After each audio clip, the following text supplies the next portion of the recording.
Good evening, everybody. Today we're going to continue our series of YouTubes about each of the classes in the Shatterheart system and come on to talk about the Bard class. Oh, they're a fun class. They're entertaining class because they are entertainers. Bards are very flexible, they're multi-ability, multi-skilled, and they excel in support roles, in assisting and aiding other members of the team. Their core ability is to perform, and their performance, depending on what kind of performance they do, can boost the other members of the party. They also can assist in spell casting.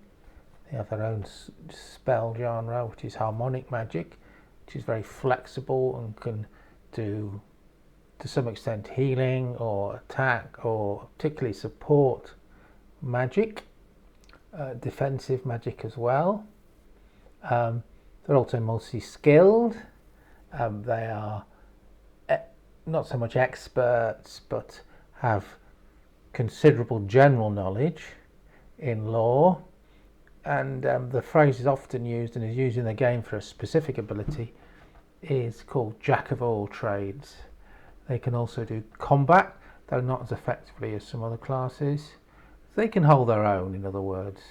So they're a very flexible class. Now we'll go on to and we'll bring up the playbook for the class. Write that off. Okay, right, here we go. We'll talk about the Bard class. Now, their squish dice is D8, so same as outlaws and clerics.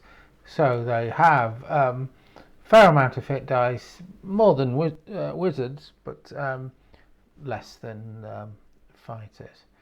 All of the squish dice in the game are the same as D&D.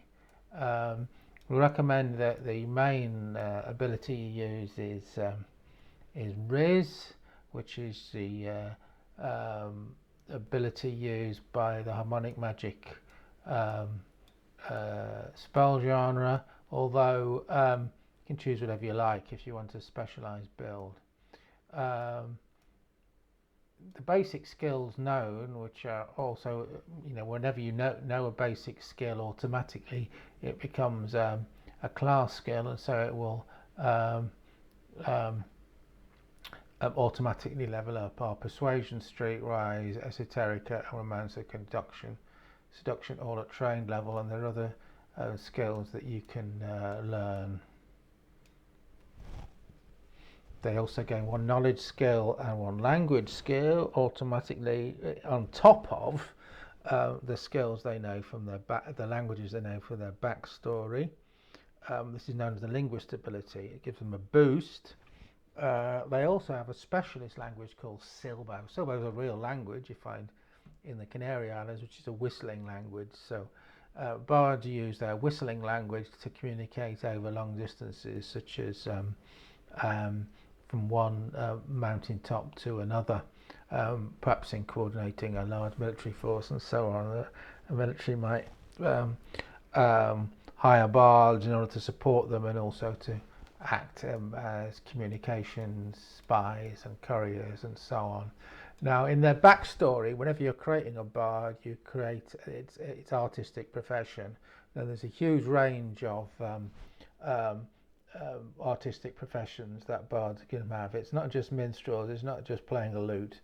They can be reciting epic poetry, they can be part of a troupe undertaking plays, they can be actors, they can be dancers, they can be jesters telling jokes, and therefore as well as singing, which you automatically get singing as a bardic skill, depending on your artistic profession, you will get one other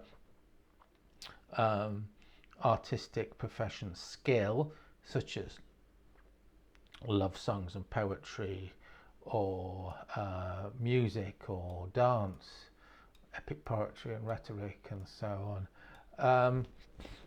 Now, in terms of how bardic performances work, you have to have a sensory connection between you and the person receiving it. So, dancing, for example, you have to be able to see it. So, if you're blinded, you can't benefit from a dance performance. Similarly, if you're deafened, you can't benefit from music.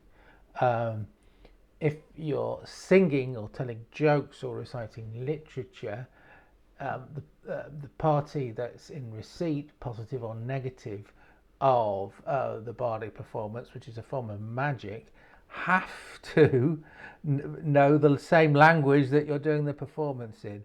They don't have to with music. So that perhaps answers the question, well, why don't you just, why have these additional skills? It's because they have a degree of flexibility, and of course the different um, skills, performance skills, have different attribute modifiers associated with them. For example, epic poetry and rhetoric has resolve associated to it, whereas music is target.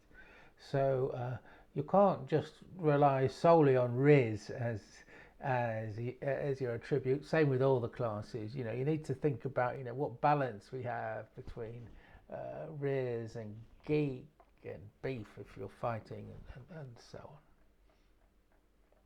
Now, in terms of the abilities they get at level 1, they get the ability to undertake bardic performances, and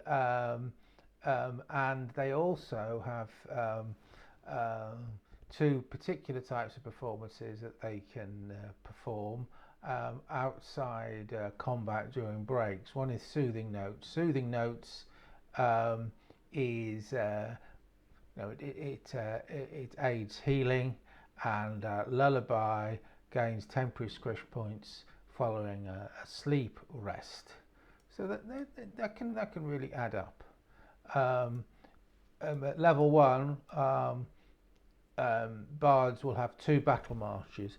Battle marches are performances that you must play continuously in an encounter to gain benefit. And if you lose concentration or have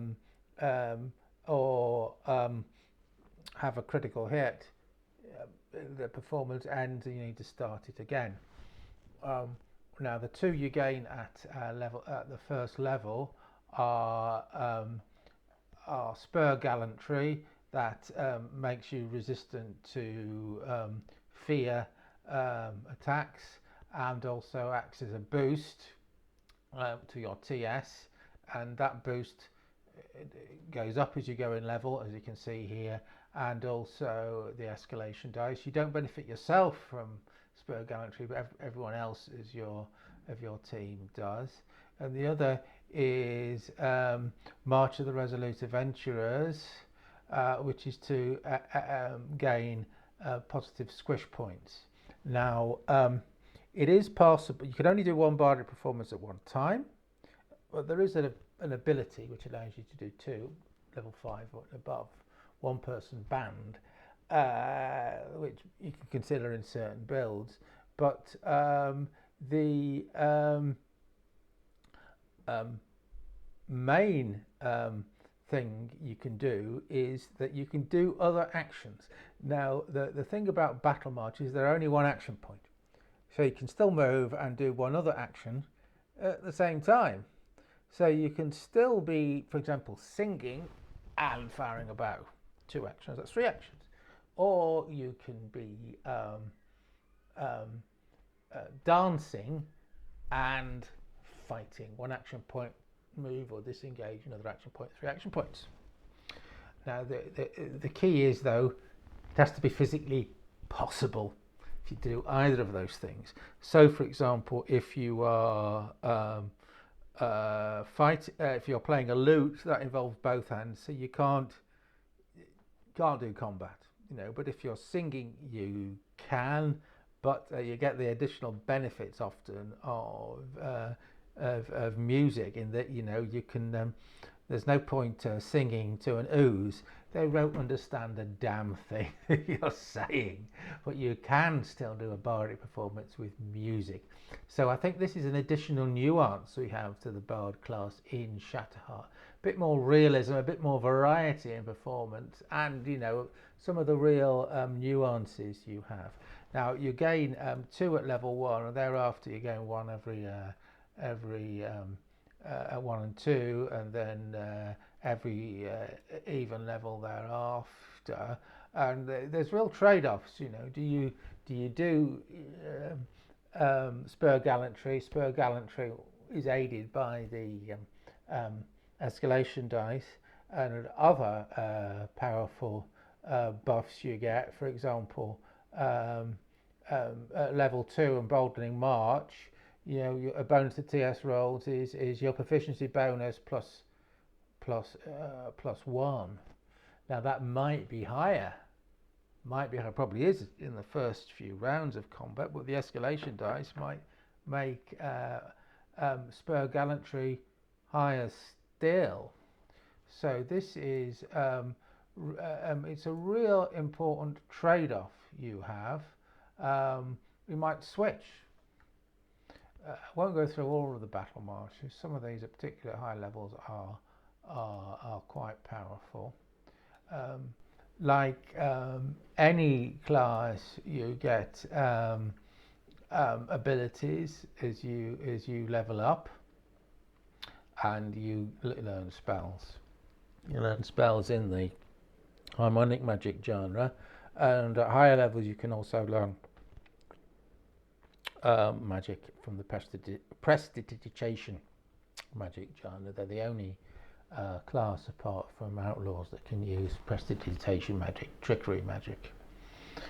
So you can specialise in one or the other. Should say as well, in terms of skills, there's 2 things about skills that are important. One is they gain 1 extra skill, 1 extra basic skill compared to all other classes at level 1, but they also have the Jack of all trades ability, and the Jack of all trades ability means if they're using an untrained skill, instead of -2 it's -1. So it's the great advantage if you have a bard in the class to let them try out lots of different skills, because they might learn by doing, in terms of if they get a success, the GM, and they get a success often enough, the GM has the option of leveling that skill up to trained level instead of being untrained. Okay.